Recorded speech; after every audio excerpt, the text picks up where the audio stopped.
नमस्कार दोस्तों, learn with fun में मैं प्रगति सिंह आप सभी का स्वागत करती हूँ। और आज हम लोग सिविक्स का चैप्टर 7 जो अर्बन एडमिनिस्ट्रेशन है, जो थर्ड यूनिट के अंदर आता है, उसको पढ़ेंगे। इससे पहले हम लोग ने रूरल एडमिनिस्ट्रेशन पढ़ा, उससे पहले हम लोग ने पढ़ा था कि कैसे गवर्नमेंट बनी, की एलिमेंट्स क्या थे डेमोक्रेटिक फॉर्म ऑफ गवर्नमेंट के, ये सारी चीज़ें। अब धीरे धीरे अब हम लोग एकदम नज़दीक आ गए हैं इस चैप्टर को ख़त्म होने में। उसके बाद से सिविक्स जो है वो पूरा ख़त्म हो जाएगा। इसमें 2 और चैप्टर हैं, वो भी जल्द ही ख़त्म हो जाएंगे। इसके बाद से ज्योग्राफी या हिस्ट्री का जो भी बचा हुआ पोर्शन है वो हम लोग डिस्कस करेंगे।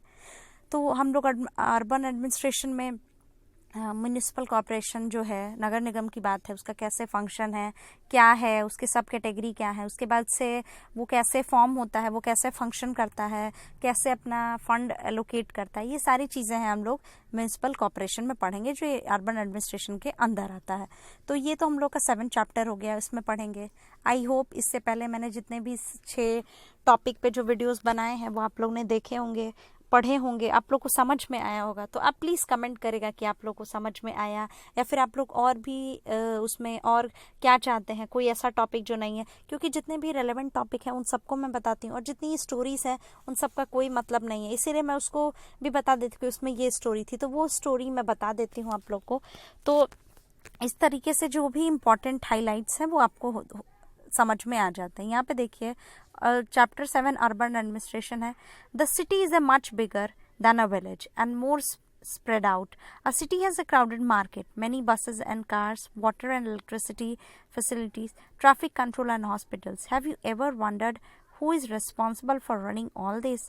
Do you know how decisions are made, how the planning is done? Who are the people who do all the work? Read this chapter and find some answer. तो यहाँ पे देखिए कि ये अर्बन का जो है लोकेलिटी को शो कर रहा है, जिसमें बच्चे जो है वो क्रिकेट खेल रहे होते हैं, और तब तक बॉल लगते लगते एक इसमें जो एक आएंगी एक कैरेक्टर है जो खुद इसमें म्युनिसिपल कॉर्पोरेशन में सैनिटेशन डिपार्टमेंट से रिटायर हुए रहती हैं। तो उनकी ही जो खिड़की होती है वो फूट जाती है।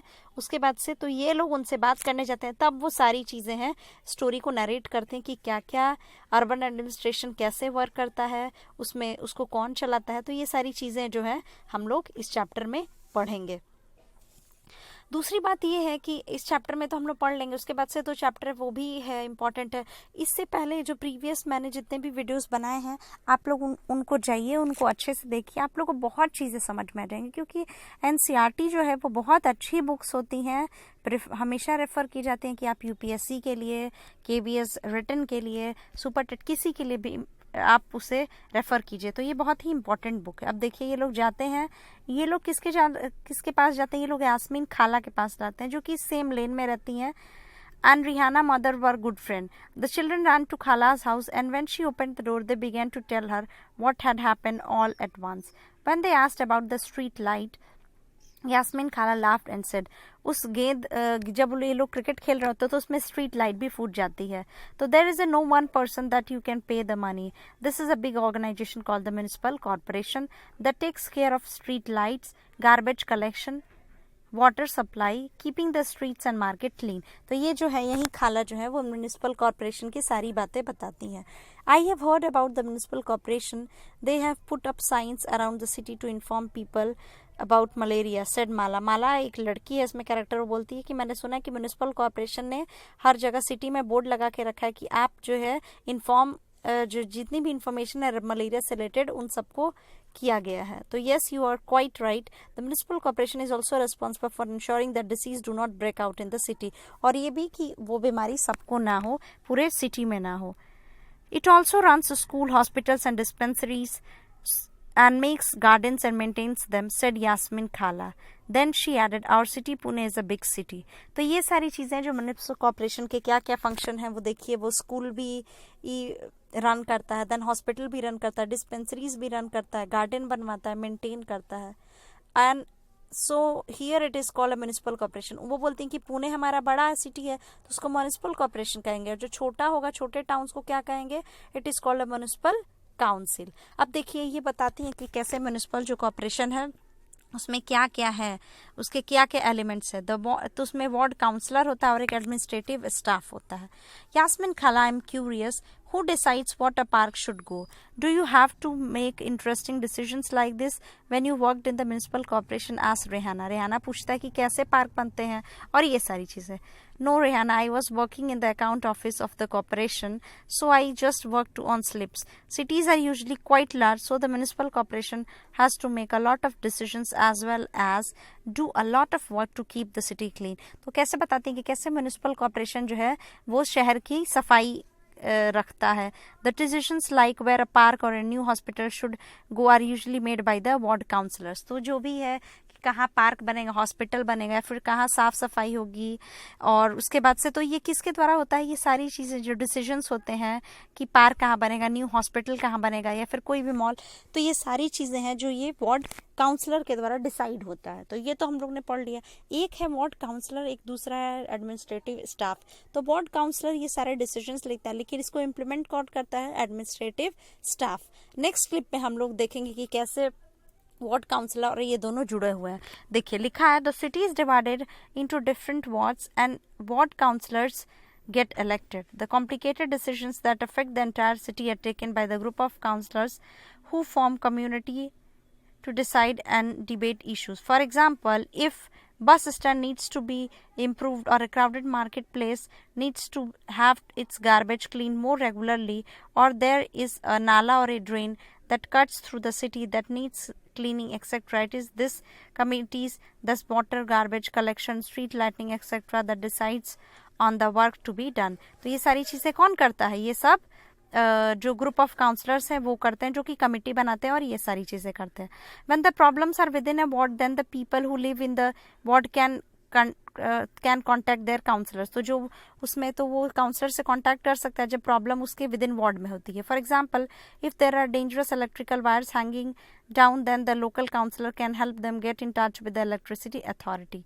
उसके बाद से यहाँ पे देखते हैं कि councillors committees and the councillor decide an issue. The councillor and the जो काउंसलर्स होते हैं कमिटीज और काउंसिल वो डिसाइड करते हैं इश्यूज को, और जो कमिश्नर्स होते हैं और एडमिनिस्ट्रेटिव स्टाफ होते हैं वो इम्प्लीमेंट करते हैं. The commissioner and the administrative staffs are appointed. उन्हें अपॉइंट किया जाता है. काउंसलर्स इलेक्टेड होते हैं. So how are these decisions made? Asked Rehana who never give up. तो ये सारी चीजें थी जो हमने पढ़ा. एक तो वार्ड काउंसलर जो इलेक्ट होते हैं और दूसरा जो होता है उसके बाद से हम लोग ने क्या पढ़ा? एडमिनिस्ट्रेटिव कमिश्नर स्टाफ जो कि अपॉइंट होते हैं. How does the municipal corporation get its money? अब देखिए कैसे म्युनिसिपल कॉर्पोरेशन को पैसा कहाँ से आता है. तो providing and running so many service requires a lot of money. The municipal corporation collects this in different ways. A tax is a sum of money that people pay to the government for the services the government provides. तो government जितने भी services provide करते हैं उसके बदले में as a person लोग tax pay करते हैं. People who own homes have to pay a property tax as well as taxes for water and other services. हमें इलेक्ट्रिसिटी बिल देना रहता है, वाटर टैक्स देना पड़ता है, एंटरटेनमेंट टैक्स देना पड़ता है घर का. ये सारे टैक्स हम लोग देते हैं. अब देखिए, the larger the house the more the tax. जितना बड़ा आपका घर होगा उतना बड़ा आपका टैक्स होगा. Property tax however forms only 25 to 30% of the money that A municipal corporation earn. तो म्युनिसिपल कॉर्पोरेशन के टोटल इनकम का बस 20 to 35% ही है जो कि प्रॉपर्टी टैक्स से आता है. There are also tax for education and other amenities. If you own a hotel or a shop, then you have to pay a tax. अगर आप होटल बनाते हो या फिर शॉप तो आपको टैक्स देना पड़ता है. Also, the next time you go to see a movie, look carefully at your ticket because you pay a tax for this as well. Thus, rich people account for property tax. A much wider population pays more general tax. Account for property tax. A much wider population pays more general tax. तो ये सारी चीज़ें थी कि different forms of tax हैं जो हम लोग देते हैं और म्युनिसिपल कॉर्पोरेशन का जो फंडिंग सोर्स है वो उसी से है. What has changed since खाला रिटायर्ड? खाला एक बात बताती है कि जब मैं रिटायरमेंट हो गई तो कुछ चेंजेस हो गए. वो यही होते हैं. देखिए यहाँ पे पढ़ लेते हैं कि what Yasmin Khala did not mention to the children was that in recent times, in order to save money, the commissioners of several municipalities across the country had hired private contractors to collect and process garbage. इसके different department थे, sanitation, electricity, water, ये सारे. तो उसमें ये बोल रहा है कि जो कमिश्नर्स ऑफ सेवरल म्यूनिसिपैलिटीज़ हैं जो पूरे इसमें कंट्री में फैले हुए हैं, तो वो लोग एक प्राइवेट कॉन्ट्रैक्टर्स हायर कर लेते हैं to collect and process garbage. This is called subcontracting. इसको हम लोग सब कॉन्ट्रैक्टिंग पढ़ते हैं. This means that the work that was earlier been done by the government workers is now been done by private company, तो जो government workers करते थे अब वो कौन करता है, प्राइवेट कंपनी करती है. These contract workers get paid less and their jobs are temporary. Collecting garbage is also quite a dangerous job and often when these contract workers do not have any access to safety measures and are not taken care of if they are injured while working. तो उनको कोई भी safety जो है वो कोई भी नहीं मेजर दिया जाता है, चाहे अगर वो काम कर रहे हों और उन्हें कोई इंजरी हो जाती है तो उसके लिए कोई भी सेफ्टी मेजरमेंट नहीं है. तो ये हम लोग ने पढ़ा था कि इसे क्या कहते हैं हम लोग, सब कॉन्ट्रैक्ट करते हैं. मैंने जिसको ऑफ काम दिया गया वो ना करके वो खुद किसी और को काम दे देता है, तो इसे सब कॉन्ट्रैक्टिंग करते हैं. ये लास्ट चीज़ है, इसमें दिया होता है कि the city of Surat had a plague square in 1994. Surat was one of the dirtiest city in India. अब देखिए, houses, hotel, restaurants would dump their garbage into the nearest drain or street, which made it very difficult for sweepers to collect and transfer the garbage into selected dumps. In addition to this, the municipal corporation did not collect the garbage as often as it should have, and this led to the situation getting worse. Plague जो होता है वो चूहे से फैलने वाला एक बीमारी है, तो वो फैल गया पूरे किससे, कंटामिनेशन से, किससे, एयर से. People who have the disease have to be isolated. In Surat several people lost their life and over इतना deserted in the city. The scare of the plague ensured the municipal corporation completely cleaned up the city. Surat continues to remain one of the clean. अब क्या है, सूरत जो है one of the cleanest cities. तो ये कैसे हुआ, ये म्यूनिसिपल कॉर्पोरेशन के ही अचीवमेंट से हुआ और ये सारी चीज़ें हैं. तो हम लोग ने इसको इतने अच्छे से पढ़ लिया कि क्या क्या उसके फंक्शन थे, कैसे वो अपना फंडिंग करता है, क्या उसके डिपार्टमेंट है, किसको क्या कहा जाता है. तो आज के लिए बस इतना ही. आई होप आप लोग को मेरी बातें समझ में आई होंगी और मैं धीरे धीरे आप लोग को अच्छे से और भी बताती रहूँगी. आप लोग समझ जाएंगे चीज़ों को, कोई दिक्कत नहीं होगी. और जितने छोटे छोटे चैप्टर्स हैं, इससे एक एक नंबर के जो मोस्ट इंपॉर्टेंट क्वेश्चन है वो आप लोग को अब आराम से आप लोग कर लेंगे, अच्छे से कर लेंगे. और मैं बहुत खुश हूँ कि हम लोग धीरे धीरे अब जो सिविक्स का चैप्टर है वो बस 2 बचा हुआ है, उसको भी हम लोग जल्दी ही ख़त्म कर लेंगे. उसके बाद से हम लोग या तो ज्योग्राफी